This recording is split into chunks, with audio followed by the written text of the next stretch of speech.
Let's go. Let's go, man. Hunt the ball. Let's go, family on 3. 1, 2, 3, family. Hello, football family. Welcome in. Week 6. It's week 6, isn't it, Alec? Week 6. Little short on sleep this week, man. A little short on sleep. But we're here giving you our picks. Now, I'm close to having a catastrophe over here, man. Like, if you bet with me, Alec, you're not making money because Vegas makes the juice. I am 37-36. Please, people, do not listen to me if you don't feel like it, because my man Alec over there, 45-28. Is this thing right? Like, this standings don't seem right, Alec. I can't be this far behind, man. I don't know, man. I always lean on you. So like when you were telling me before the show, like it's not going well, I'm like, I don't pay attention to yours. All I see is my bankroll. And like I told you, man, I broke my own advice yet again. And I didn't do it this week. This week, everything is the exact same except for my locked in. I doubled my lock. That's it. Everything else, I am like being steady. Yeah. You're 45-28 and you're not making money. This is your emotions, man. This is your emotions. Yeah. I gotta get smart. By being smart, don't think that you're smart. That's right. It's ironic, right? That's the way of the world, man. You can learn something from a homeless man as well as a millionaire. It don't matter, man. So yeah, that's true. Yep, absolutely. Keep yourself in check. So we're to keep our check by going across the pond to merry old London. Miami and Jacksonville. Miami is a 3-point favorite. I'm taking Miami in this one. Yeah. And Alec, usually I take Jacksonville in these games, but the rudderless ship that is Urban Meyer, they didn't come out and respond real well last week. So I'm going to go ahead and take Miami in this one. Give the 3 points. How about yourself? Also picking Miami, and I actually wrote that up in my little quips for each pick. Is that I normally would go for the Jags here because they're used to going to London. But the problem is twofold. A, the coaching staff's new, so they're not used to it. And I bet you a lot of the players aren't used to it because they didn't do it last year. So they're a couple of years removed now from doing it. And I think it kind of evens out the playing field. So, and they're also just not good. So I'll take the Dolphins. And also I think Tua is coming back. It seems like Parker might be able to play. So a lot of reasons to go for the Dolphins having a better game here. Next up's pretty interesting. Chiefs at Washington football team. So the Chiefs are back on this side of the coast. They're a 7-point favorite. I'm going to go ahead and pick the Chiefs here. It's kind of been a catastrophe as a season for this team so far, losing record. So I think they want to, not be losing record anymore. And the Chiefs, they have a good passing offense, as you know. Washington football team's not been great against the pass. So this is a game that I think just lines up for them to be able to win and win by over a touchdown. I do too. I'm taking the Chiefs. Same reasons. It's just a bad matchup, I think, when you talk about the pass defense versus Kansas City.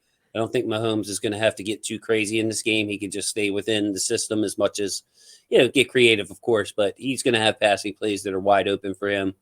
Kansas City defense looks bad. I mean, the side for Washington is they can control the clock, run the ball, but that's not enough for me. I think in the end, Kansas City will win by more than 7. So I'll take the Chiefs in that one. Now, this one's interesting. Los Angeles Rams going across the country, and they're 10-point favorites at the Giants. I'm just going to bank on the better team here and take the Rams. I've went back and forth with this one because it's just all those factors that I harp on that usually do me well with the cross-country trip, the home underdog. But I think that this Rams defense is going to force the bad Daniel Jones to show up and not the good Daniel Jones. So that's my tiebreaker here. I'll go with the Rams -10. I'm also picking the Rams -10. Biggest reason being that the Giants have no firepower. Their whole offense is like broken down, man. And without that, I can't pick them in a good conscience, not against this defense. So the next one, Packers at Bears. Bears are the underdog at home as well. Divisional game. Packers are a 4.5-point favorite. I'm going with the Packers here. And the reason why I'm going with the Packers is that they're just a better team. And I think they're starting to right the ship a little bit in Chicago, but I don't think it'll be enough against this kind of team. So just taking the better team here to win and win with a little bit of, like a touchdown. Okay, I'm going with you. The reasoning is I would like to, by the way, to disagree on some of these so I can catch up. But tonight, this week so far isn't the week. And, this is like a baseball season, Alec. So, we got a lot of games to go. So this is just week 6, but I'm taking the Packers. My main reasoning is the Bears are down their top 2 running backs. And that's a big part of what they do. Yeah, it came out today, right? Yep. It came out today, COVID list. So for Damian Williams, I believe. So, give me the Packers -4.5 in a game where I might have liked the Bears because those games are always tough. But the Bears definitely like to run the ball. Green Bay's weakness is running the ball. Justin Fields' strength is part of his scrambling. But without your top 2 running backs, we've seen that in Baltimore, how that can cap your running game. So I'm going to go with the Packers. Indianapolis at home, bouncing back off that rough Monday night loss to the Ravens. They are 10-point favorites against Houston, and I'm going to go with Indianapolis. I just think that they are far and away the better team, and Carson Wentz looked really, really good on Monday night. The running game looked really, really good on Monday night. I think that this could go 2 ways. The Colts could disappear and hold their heads, but that division is still, like, Tennessee doesn't look great. When you look at the AFC, you probably only get one team out of that AFC South. I think the Colts still believe they can be that team. Give me the Colts -10. I believe they'll be that team as well. The Texans just aren't good, as we've talked about before, and the Colts showed on Monday night that they are a competitor. They're not great, but they're definitely better than the Texans. And man, whenever we think the Texans can't be beat by the spread, they deliver. They lay an egg so that the Colts, or the opposing team can go ahead and win. Yeah, all right, man. I just want to say those damn Texans have gotten me every week. Like, if I just stayed away from the Texans, I'd be fine. But I take them, I don't take them. Wherever way it goes, they play night and day every week. So they beat us in New England last week. Alec gave us both a loss. That's right. Yeah, I do remember that because that was like their breakout game. Everyone actually looked good. I'm not expecting that to continue, but we'll see. So, all right, dude, this is gonna be interesting. Maybe this will be a delta. So you got the Chargers at Ravens. Ravens are a 2.5-point favorite. I'm picking the Ravens. I'm playing the Lamar Jackson game here, where I'm just like, we got Lamar. They don't have Lamar. I understand they have Herbert, so like they probably say the same thing over there, but it's like a homer pick because I can't choose, so I might as well pick my team. Dude, it's funny. I think we're hanging out too much, man. I'm taking the Ravens just because I just feel like what else do I have to lose at this point, man? Like, it can go either way. It's going to be a great game. The point spread is minimal, so you're basically, in these kind of games, I'm picking who I think is going to win. Chargers are coming across East Coast, playing 10:30 a.m. their time. Lamar Jackson on a short week, but the Chargers have had these road games up until last week when they played at home. So they're coming off a draining game too. Injury report, Chargers missing their right guard, right tackle this week. Yep. There are reasons to pick the Ravens, and the Chargers are actually a terrible run defense. Look for the Ravens to get their run game back on track. So, of course, from a homer standpoint, I could see this game going anyway, but I do have reasons to favor the Ravens in this game. Cincinnati going to Detroit. Going Detroit, man. Cincinnati's given 3.5 points to the scrappy dappy Lions, who just cannot win a game for the life of them. They want to. Coach is getting emotional talking about his players. I actually think this is a decent matchup for Cincinnati, but when I look at the talent level of both teams, I don't see a wide gap. Like, Cincinnati's defense is better, but Detroit will grind you out with that running game and the screen passes. So I just think the Lions keep this game at least close. Every Lions game seems to be close. 3.5 is too many points for me. I'm just going to go with the Lions in this one, Alec. That's a great choice. I'm actually going to go with the Bengals, but I completely get why you're saying that. This was a hard one for me to pick, just because the Lions always keep it close. And it's at 3.5, so there's that arbitrage there. A field goal game, you can win it. The thing is, though, like, I think their Bengals are better than that. I kind of don't want them to be, but I think they are. So I think they'll figure out a way to beat the Lions better than we could. All right. Next up, Vikings at Panthers. The Vikings are a 1.5-point favorite. Dude, you know what I'm going to do. Give me the Panthers at home. They got CMC coming back. They're underdogs. Now, granted, this is basically a pick 'em game because the line's almost too close for it not to, go one way or the other. I just think the Panthers can win this. Go tell me how the Vikings are going to win. No, I'm taking the Panthers. Nice. Yeah, the CMC Music Factory. For those who were jamming in the 90s. A tune, by the way, Alec, that was playing last Halloween in my street. There were teenagers dancing to it. Warmed my heart. And I was going out there to dance, which I don't dance. And then I realized when I got about, 30 feet away that it was mostly like teenage girls and high school girls. So then I just turned around and danced my way back in shame because I didn't want to look like some kind of weirdo out there. But yeah, I was in the Halloween spirit last year. CNC Music Factory was playing. So for that reason and that reason only, I'm picking the Panthers. How about that? Awesome. Now, Arizona and Cleveland. Cleveland is at home. Cleveland's a 3-point favorite at home with the undefeated Cardinals coming to town. Alec, I'm going with your Cardinals, man. You've been on it from the start. I think that they're a little bit more of a complete team. We'll see. Like that Cleveland defense is up and down, mostly up, but then Herbert slayed them last week. I think the Cardinals passing attack is deadly as well. A lot of weapons. I saw Greedy Williams getting something handed to him last week in that Cleveland secondary. So I watched this game closely, and when I think of, I haven't watched Arizona a lot, but when I think of what Arizona brings to the table versus Cleveland, kind of like them in this matchup. Give me Arizona. Give me the 3 points. This is almost my lock. I'm also going with Arizona.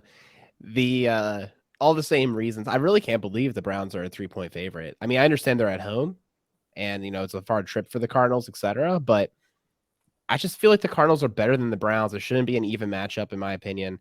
And yeah, I think they're just going to be able to pull it off. I'm really interested to see it. It'd also be good for our prospects as, AFC North watchers. But I just think that the Cardinals, they just have so much firepower. I wish, we got to see them. It'd be fun. All right. The actual lock of the week. Cowboys at Patriots. Cowboys are only a 3.5-point favorite. That should be double. Give me Cowboys. They're good. They've beaten the spread every single week, and I don't think it's stopping this week. So, Cowboys are my pick here. Lock it in. Taking Cowboys. I mean, so here we are at the end. We've only disagreed on one, but I'm taking the Cowboys. Just too much firepower. I mean, I think New England is a decent team, but I really believe, Dallas has raised themselves up to where they are a legitimate threat in the NFC. And I wouldn't have thought that I said this. I lost a lot of these picks on Dallas because I thought their defense wasn't going to be up to par. I thought Dak would have, some early struggles after the injury, just working off some rust. Like, I'm a big Dak fan, but, when you come off of an injury like that, none of that's happened, Alex. So I'm going to go ahead, take the Cowboys. 3.5. It does. I could have locked this one in too. It seems like a little bit. I think this is at least a touchdown win for Dallas. So go ahead and take your screenshots, your memes, put me online when New England pulls off the favorite. Now, this is one where I wanted to pick against both teams. Yep. Denver minus 3.5. Denver minus 3.5. Vegas coming to town. I was good on Denver early. I was nailing the picks. I thought they were better than the Jags and the other teams they were playing. And then, I'm starting to come down. We're finding the Broncos level. The Raiders, I think, are right on the Broncos level. Like, I think that this is an even game, but I'm going with the Broncos just because of the coach situation. Sometimes, Alec, my thought on is this. A lot of times when a coach gets fired and they bring in an interim coach, the players play well. So that had me leaning towards take the Raiders, they're bounce back. But this one is just such a different situation. I think that locker room's probably all over the place. I think that they're like, we'll see. We'll see how this affects the Raiders. Like, this is a big game for me as far as how I view the Raiders from here on out.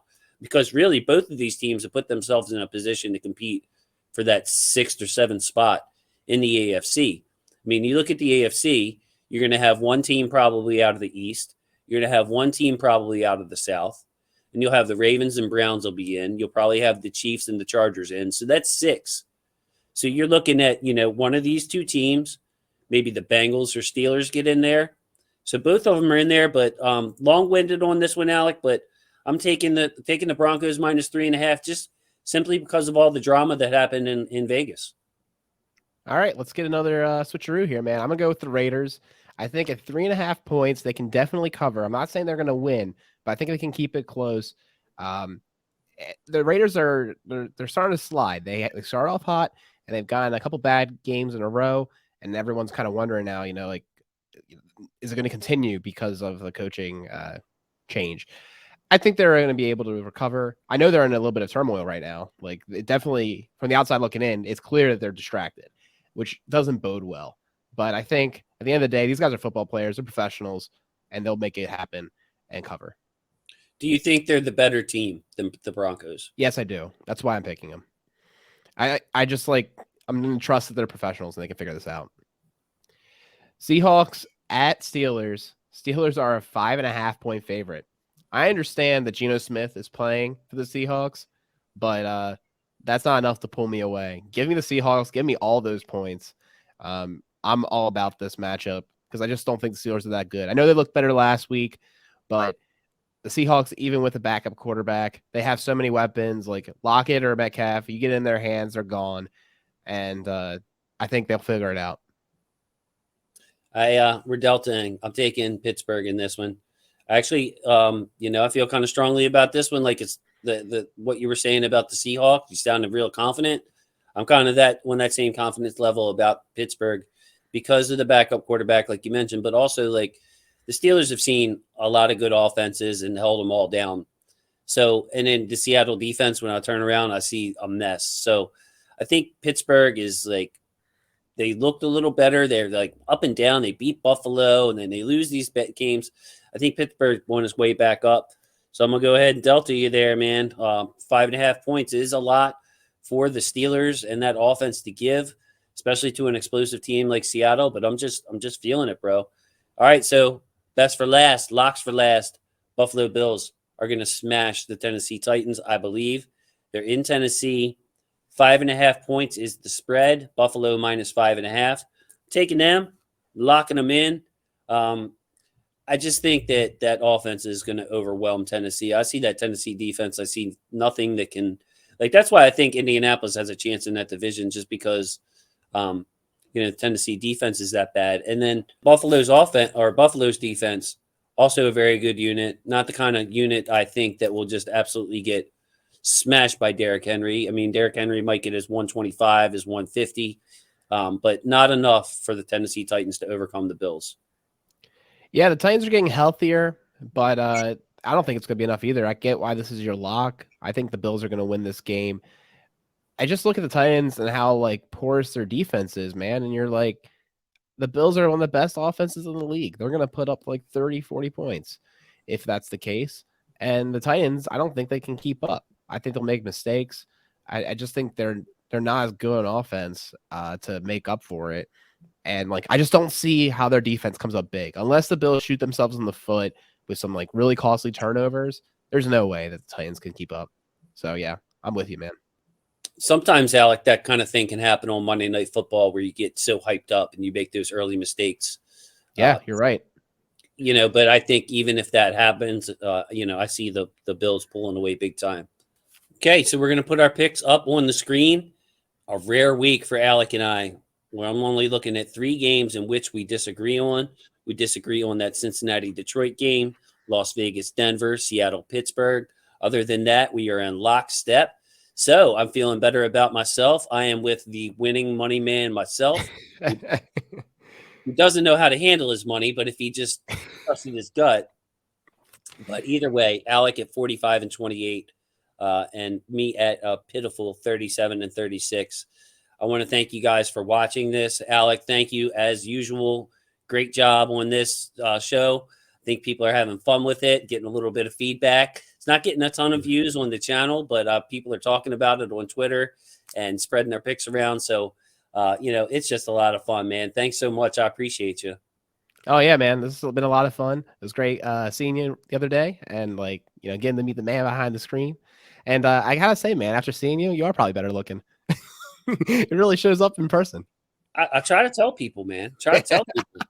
This is a sexy middle-aged man, and I'm surprised you did not laugh at my story of me dancing down my sidewalk towards the CNC Music Factory, going to make you sweat, then realizing that it was a bunch of teenage girls dancing and having to act like I didn't do it and do the robot and turn around and go back.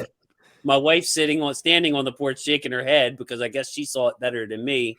So I thought I was going to join a crowd of hype people, and yeah, I look like a one of those guys, man. I don't even want to say the word, man. Yeah, no, you worked it back. You worked it back. You know, I just think that's your fun attitude. You know, you're just having some fun, and then you're like, oh, this may not be the right situation for that. So, you know, you have enough social awareness to get out of the situation before it gets oogie. Yeah. Thank God, thank goodness. You know, but Halloween, all seriousness, I love Halloween. You know, I fit the stereotypes. I love dressing up. I love the dark stuff. So yeah, Halloween coming up. But thank you to my football family for watching this. Thank you for Alec. Catch him on Ravens Recap. Didn't plug the show tonight. Forgot till the end, but you know his links will be below.